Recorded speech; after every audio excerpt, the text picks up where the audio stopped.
Hello guys, welcome to my new blog. আজকে আমি বলবো আমার ঢাকার কিছু এক্সপিরিয়েন্স। আমি প্রতি মাসেই ঢাকা যাই। প্রতি মাসে বলতে গেলে আমার সপ্তাহে হ্যাঁ একদিন হলেও ঢাকা যাওয়া লাগে, প্রতি শনিবারে। তো ঢাকা যাই আপনার দোকানের মাছ আমার কিনুন লাগে আর কি। মাঝে মাঝে মা যায়, আমি যাই। মা মনে করেন দেখা গেছে বেশি ঘুরতে পারে না, কারণ বয়স্ক লোক, ঠিক আছে। আমি একটু ঘোরাঘুরি করি, চেষ্টা করি কাস্টমারের যাতে কম টাকার ভিতরে একটু ভালো কিছু দেওয়া যায়। আর কাস্টমার বুঝতেছেন তো বর্তমানে ব্যবসা বাণিজ্য সব কিছুই ডাউনের দিকে। হ্যাঁ, সব কিছু আপনি যাই বিক্রি করেন নাকি সব কিছুই ডাউনের দিকে। এমন মনে করেন আপনি কম টাকার ভিতরে সবাই চায় একটু ভালো জিনিস নেওয়ার জন্য, তাই একটু ঘোরাঘুরি বেশি করুন লাগে। যেমন আজকে আপনার গেছিলাম ঢাকা, খুবই অল্প টাকার মধ্যে, কিন্তু আপনার প্রচুর ঘোরা লাগবে ভাই। কারণ কাস্টমার যে কি চাইতেছে তা মানে একমাত্র কাস্টমারই করতে পারবো, ঠিক আছে। কি চায় না চায়, আবার মনে করেন আপনার ভালো জিনিস চায় খুব কম টাকায়, তাই কম টাকায় করতে দিব। একটা জিনিস আপনার দেখা গেছে কমসে কম কথার কথা আপনার 1.5 টাকা জিনিসটা খরচ হয়েছে, মানে আপনি যদি 1 টাকার ভিতরে যদি এই জিনিসটা চান তাহলে কি দেওয়া সম্ভব হইতো না। কারণ আপনি জিনিসটা বানাইতেই লাগছে 1.5 টাকা, তাই আপনি যদি ওই জিনিসটা 1 টাকায় চান, দোকানদারকে লস তার জীবনে বিক্রি করবো না। কারণ তারা জিনিসটা বানায় কি জন্য? জিনিসটা বানায় একমাত্র তাদের যাতে 2 টাকা থাকে, 2 টাকা যাতে লাভ হয়। কারণ সবাই যে একটা জিনিস আশা করে বানায়। যেমন আমি মুগামে গেছি, আমি গেছি যাতে আমি মালাইটা বিক্রি করে আমি কিছু লাভ করতে পারি।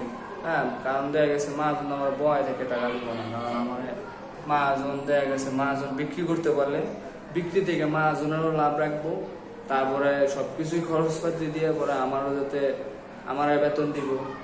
তারপর দেখা গেছে আপনার ঘর ভাড়া আছে, কারেন্ট বিল আছে, সব কিছু মিলিয়ে দিলে আপনার একটা মাল বেচলে আপনার যে লাভটা পাওয়া যায় ওইটা থেকেই দেয়।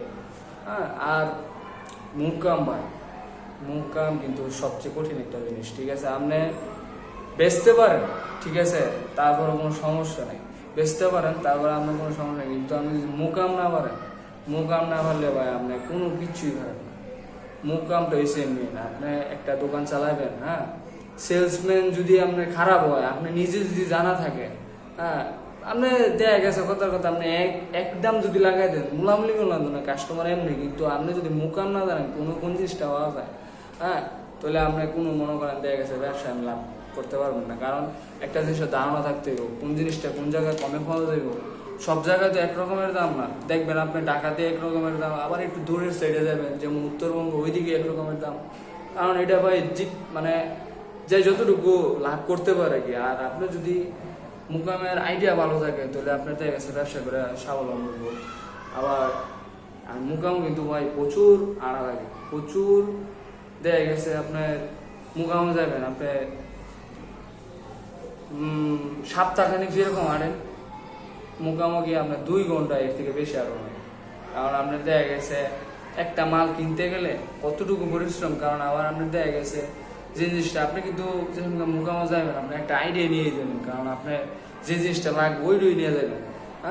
ওই আইডিয়া নিয়ে আপনি যাইতে হইবে।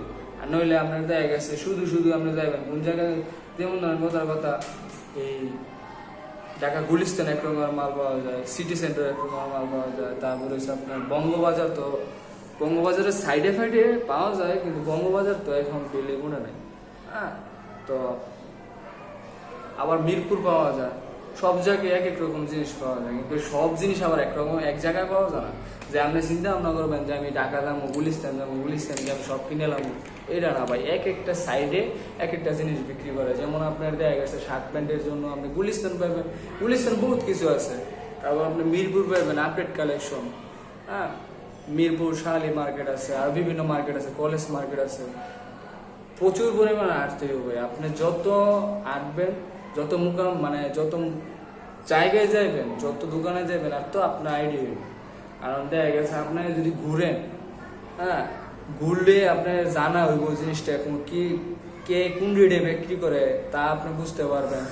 আবার দেখা গেছে আপনার কম টাকার ভিতরে অনেক জিনিস আনতে পারবেন। যদি আপনি দামে কমে কিনেন তাহলে আপনার কম টাকার ভিতরে অনেক জিনিস কিনতে পারবেন। আবার আপনি দেখা গেছে কথার কথা জিনিসটা 100 টাকার দাম, আপনি অন্যখানে 100 টাকা পাবেন, কিন্তু আপনি ঘুরলেন না, এক জায়গায় 150 টাকা বললো, আপনি মনে করেন দেখা গেছে মূলামূলিও করলেন না, আপনি কিনে নিলেন, তাহলে আপনার এই জায়গায় কিন্তু লস হয়ে গেল 50 টাকা। লস বলতে গেলে লস না, যেহেতু আপনি বিক্রির লেগে আনবেন, আপনার ব্যবহারের লেগে হইলে একটা অন্যরকম দাম। এটা আমি ব্যবহারের ক্ষেত্রে এই আপনি 10 টাকা কমে কিনতে পারলে আপনার সাশ্রয় আছে। আবার একদিকে বলতে গেলে ওই জায়গায় সাশ্রয় আছে, আপনি যদি জিনিসটা দেওয়া গেল 150 টাকার জিনিসটা আপনি 100 টাকা কিনতে পারলেন, তো এই জায়গায় আপনার 50 টাকা সেভ থাকতেছে। আবার আপনার দেখা গেছে কম টাকায় অনেক কিছু জিনিস আনতে পারতেছেন। এই আর কি, আপনার যে কোনো মানে যখনই যাবেন মুকামে, যদি কোনো দিন যায় থাকেন তো আপনি জানবেন, এটা আপনার কয়ে লাভ না, কারণ আপনি জানেন। যদি নতুন হয়ে থাকেন তাহলে আপনি ভাই ঘুরতে হইব, প্রচুর পরিমাণে ঘুরতে হইব। হ্যাঁ, ঘুরতে পারলে আপনি গিয়া ভালোভাবে বুঝতে পারবেন কোনো কোন জিনিসটা পাওয়া যায়।